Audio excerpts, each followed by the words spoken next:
Power over Ethernet or PoE describes any of several standardized or ad hoc systems which pass electrical power along with data on Ethernet cabling.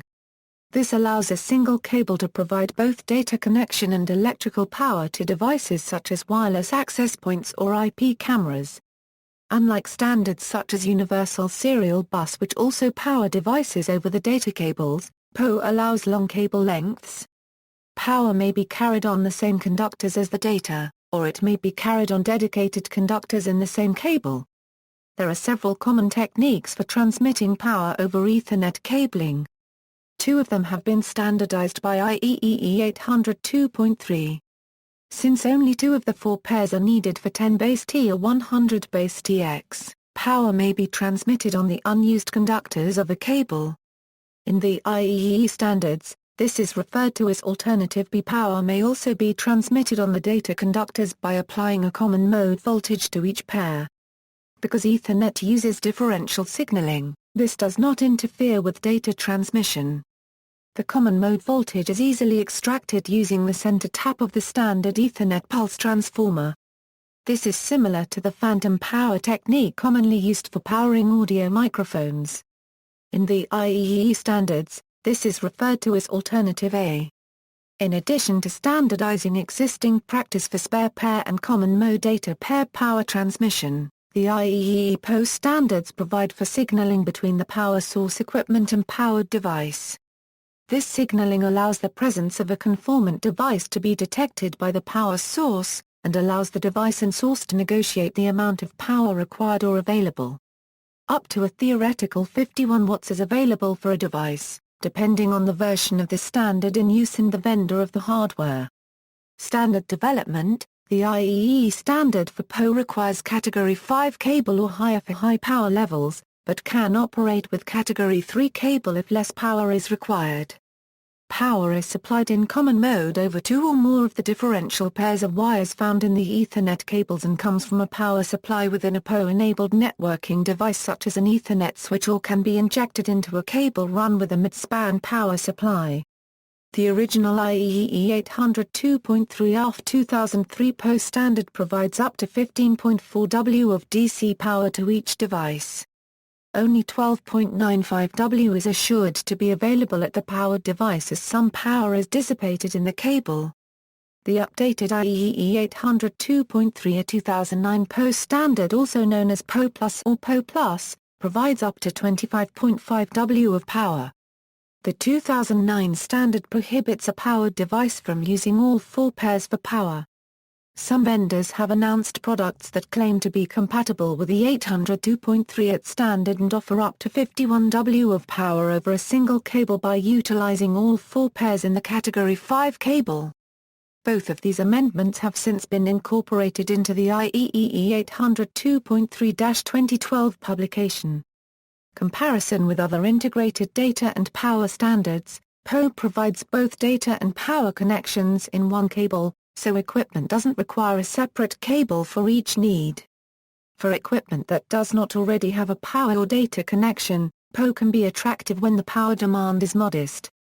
For example, PoE is useful for IP telephones, wireless access points, cameras with pan, tilt and zoom, and remote Ethernet switches. PoE can provide long cable runs, for example 100 AM, and deliver 12 W of galvanically isolated power. PoE Plus provides even more power. There are competing data and power technologies. The Universal Serial Bus provides both data and power, but it is designed for short cables with a maximum length of 5 AM and provides less than 2.5 W of non-isolated power. It is less expensive than PoE, and works well for low-power peripherals such as a computer mouse, a headset microphone or a serial port. Some peripherals, such as speakers, scanners and printers, need more power than USB can provide. IEEE 1394 is similar to USB but can provide substantially more power at a distance of 4.5 m.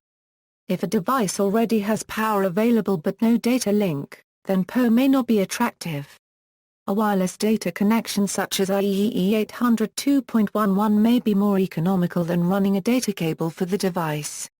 Alternatively, There are power line communication technologies that can use power cables for transmitting data. Using some power line modems may be more economical than running a cable.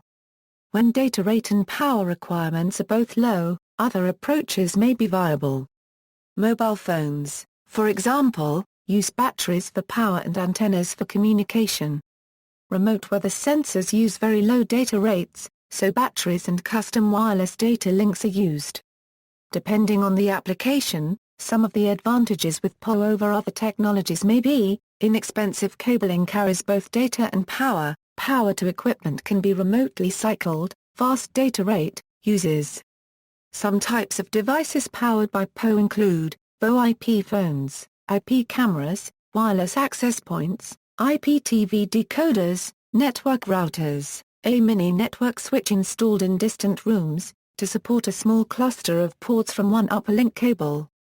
Network intercom/paging/public address systems and hallway speaker amplifiers, wall clocks in rooms and hallways, with time set using network time protocol, outdoor roof-mounted radios with integrated antennas, 802.11 or 802.16-based wireless CPEs used by wireless ISPs. Industrial devices, access control and help points, lighting controllers, remote point-of-sale kiosks, physical security devices and controllers. Terminology, power sourcing equipment. Power sourcing equipment is a device such as a switch that provides power on the Ethernet cable. The maximum allowed continuous output power per cable in IEEE 802.3 AF is 15.40 a WA. Later specification, IEEE 802.3 AT, offers 25.50 a W. When the device is a switch, it is commonly called an in-span. Otherwise, if it's an intermediary device between a non-POA capable switch and a POA device, it's called a mid-span. An external POA injector is a mid-span device, powered device. A powered device is a device powered by a PSE and thus consumes energy. Examples include wireless access points, IP phones, and IP cameras. Many powered devices have an auxiliary power connector for an optional, external, power supply. Depending on the PD design, some, none, or all power can be supplied from the auxiliary port, with the auxiliary port sometimes acting as backup power in case of POA-supplied power failure. Power management features and integration. Most advocates expect POA to become a global long-term DC power cabling standard and replace wall-wart converters, which cannot be easily centrally managed, waste energy, are often poorly designed, and are easily vulnerable to damage from surges and brownouts. Critics of this approach argue that DC power is inherently less efficient than AC power due to the lower voltage, and this is made worse by the thin conductors of Ethernet. A typical 48-port Ethernet switch has a 50 AW to 80 AW power supply allocated for the traditional Ethernet switch and transceiver IC. Over and above this it requires typically a 740 AW to 1480 AW power supply allocated solely for POA ports, permitting a maximum draw on each. This can be quite inefficient to supply through long cables. However, where this central supply replaces several dedicated AC circuits, transformers and inverters, and prevents expensive human interventions, the power loss of long thin DC cable is easily justifiable. Power can always be introduced on the device end of the Ethernet cable where AC power is available. Other challenges of PoE include power failure and short-circuiting power data wires from a crushed network cable or mispunched RJ45 wall jack. This could possibly transfer a 44-volt PoE voltage into a 2-volt data wire, inadvertently resulting in equipment failure and data loss.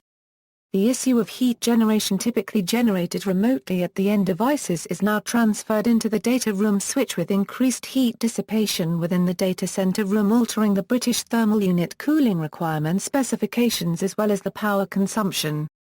Switch power features. The switches themselves often contain active, smart, or managed power management features to reduce AC draw of all devices involved.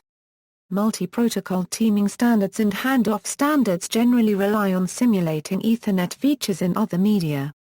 By late 2011, some of the energy management features are proprietary. Advertising for Power over Ethernet devices usually cites its green features, including less packaging and improvements over previous models. Integrating EE in PoA. After integration with the IEEE 802.3r's energy-efficient Ethernet standard, the energy management capabilities of the combined standard are expected to be good. Pre-standard integrations of EE in PoA claim to achieve a savings upwards of 3 watts per link, extremely significant across the tens of millions of new links shipped each year. These losses are especially significant as higher power devices come online. Marvell claims that, with the evolution of PoA from a fairly low power source to one with devices of up to 25.5 W, the direct current power losses over Ethernet cables increased exponentially. Approximately 4.5 with port of power is wasted on a CAT5, CAT5E, CAT6 or CAT6A cable. After 100 m. EE typically saves no more than 1 W per link, so addressing the 4.5 W per link loss from PoA transmission inefficiency would provide much more incremental savings. New energy-efficient PoA technology can increase efficiency to 94% while transmitting over the same 25-ohm cable, powering IEEE 802.3 at compliant devices in synchronous 4 pairs. When utilizing synchronous 4 pairs, powered devices are fed using all the available wires. For example, on a 24-port IEEE 802.3 a 2009 Type 2 system, more than 50 W are saved. Standard implementation. Standards-based Power over Ethernet is implemented following the specifications in IEEE 802.3 AF 2003 or the 2009 update, IEEE 802.3 AT. A phantom power technique is used to allow the powered pairs to also carry data. This permits its use not only with 10 base T and 100 base TX, which use only 2 of the 4 pairs in the cable, but also with 1000 base T, which uses all 4 pairs for data transmission. This is possible because all versions of Ethernet over twisted pair cables specify differential data transmission over each pair with transformer coupling. The DC supply and load connections can be made to the transformer center taps at each end. Each pair thus operates in common mode as one side of the DC supply, so 2 pairs are required to complete the circuit. The polarity of the DC supply may be inverted by crossover cables. The powered device must operate with either pair, spare pairs 4 a Euro 5 and 7 a Euro 8 or data pairs 1 a Euro 2 and 3 a Euro 6. Polarity is required on data pairs, and ambiguously implemented for spare pairs, with the use of a diode bridge. Notes: most switched power supplies within the powered device will lose another 10 to 25% of the available power. More stringent cable specification allows assumption of more current carrying capacity and lower resistance. Powering devices, 2 modes, A and B, are available. Mode A delivers power on the data pairs of 100 base TX or 10 base T. Mode B delivers power on the spare pairs. PoA can also be used on 1000 base T Ethernet, in which case there are no spare pairs and all power is delivered using the phantom technique. Mode A has 2 alternate configurations, using the same pairs but with different polarities. In Mode A, pins 1 and 2 form one side of the 48 of VDC, and pins 3 and 6 form the other side. These are the same 2 pairs used for data transmission in 10 base T and 100 base TX, allowing the provision of both power and data over only 2 pairs in such networks. The free polarity allows PoA to accommodate for crossover cables, patch cables and auto MDIX. In Mode B, pins 4 a Euro 5 form one side of the DC supply and pin 7 a Euro 8 provide the return. These are the spare pairs in 10 base T and 100 base TX. Mode B, therefore, requires a 4-pair cable. The PSE, not the PD, decides whether power Mode A or B shall be used. PDs that implement only Mode A or Mode B are disallowed by the standard. The PSE can implement Mode A or B or both. A PD indicates that it is standards compliant by placing a 25 key copyright resistor between the powered pairs. If the PSE detects a resistance that is too high or too low, no power is applied. This protects devices that do not support PoA. An optional power class feature allows the PD to indicate its power requirements by changing the sense resistance at higher voltages. To stay powered, the PD must continuously use 5 mA for at least 60 ms with no more than 400 ms since last use, or else it will be unpowered by the PSE. There are two types of PSEs, EN spans and mid spans. EN spans are Ethernet switches that include the power over Ethernet transmission circuitry. Mid spans are power injectors that stand between a regular Ethernet switch and the powered device, injecting power without affecting the data.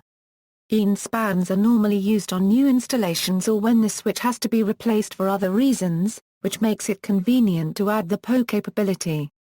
Mid spans are used when there is no desire to replace and configure a new Ethernet switch, and only PoA needs to be added to the network. IEEE 802.38 capable devices are also referred to as Type 2.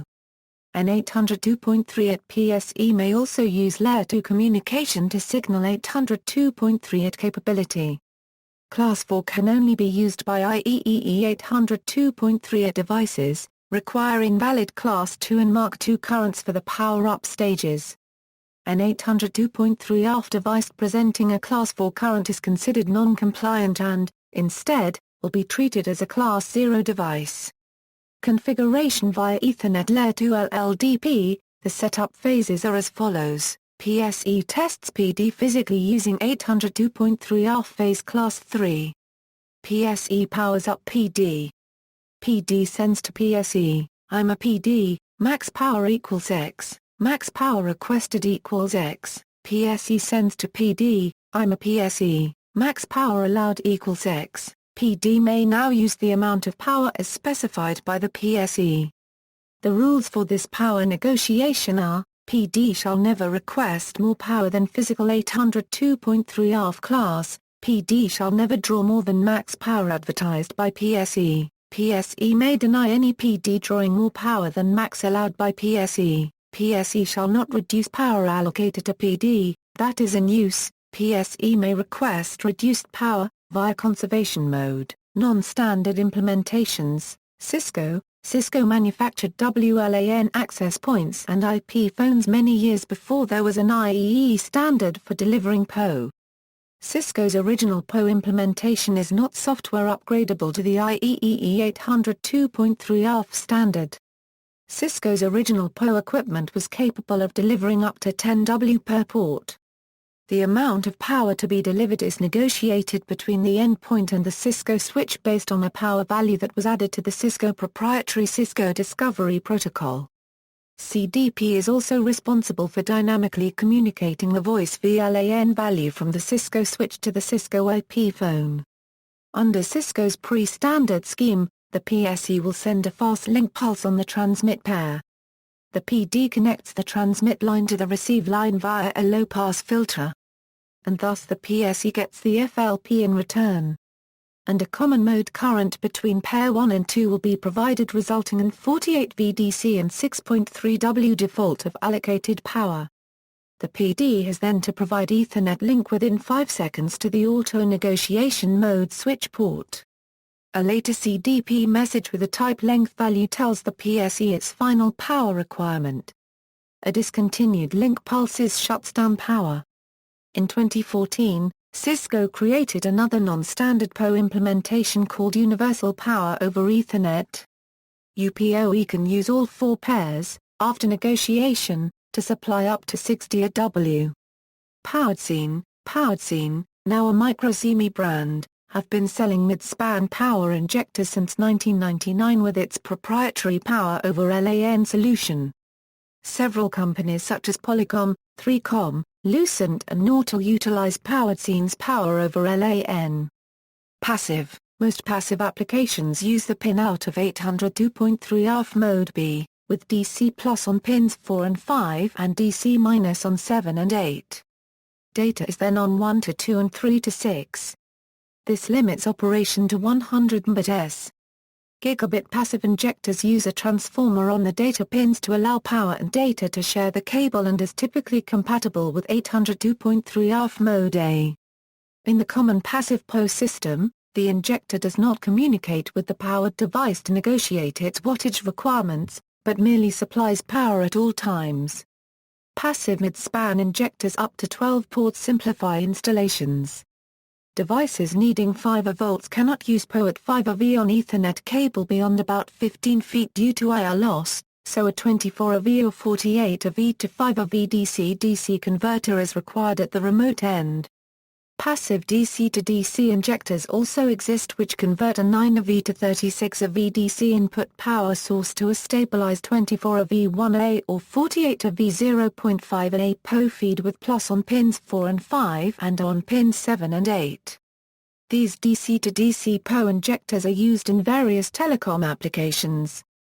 Power capacity limits. Category 5 cable uses 24 U-Fluorines conductors, which can safely carry 360 mA at 50 V according to the latest TIA ruling. The cable has 8 conductors and therefore the absolute maximum power transmitted using direct current is 50 VA, 0.360 AA, 2 equals 36 W. Considering the voltage drop after 100 AM, a PD would be able to receive 31.6 W.